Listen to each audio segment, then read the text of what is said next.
கொடைக்கானல் நட்சத்திர ஏரியில் நடத்தப்பட்ட பிரம்மாண்டமான லேசர் ஷோ சுற்றுலா பயணிகளை வெகுவாக கவர்ந்தது. கொடைக்கானலின் இதய பகுதியாக உள்ள நட்சத்திர ஏரியில் லேசர் லைட் ஷோ அமைக்கப்பட்டு நேற்று முதல் இம்மாத இறுதி வரை நடைபெறவுள்ளது.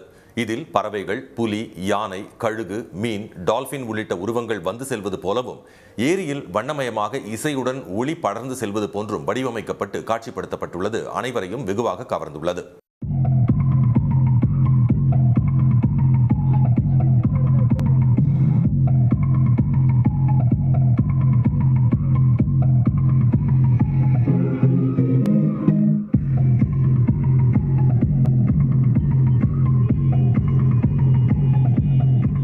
நட்சத்திர ஏரி பகுதியில் லேசர் லைட் ஷோ நடத்தப்படுவதை சுற்றுலா பயணிகள் சாலையில் நின்றவாறு மாலை 7 மணி முதல் 9 மணி வரை கண்டு ரசித்தனர். லேசர் லைட் ஷோவில் காண்பிக்கப்படும் உருவங்கள் முன் நின்று புகைப்படங்கள் மற்றும் செல்ஃபி எடுத்து மகிழ்ந்தனர். பல்வேறு உருவங்களில் நடத்தப்படக்கூடிய இந்த லேசர் ஷோ கோடை விடுமுறைக்காக கொடைக்கானல் வந்துள்ள சுற்றுலா பயணிகளை ரசிக்க வைத்துள்ளது. உடனுக்குடன் செய்திகளை தெரிந்து கொள்ள சன் நியூஸ் பெல் ஐகானை கிளிக் பண்ணுங்க.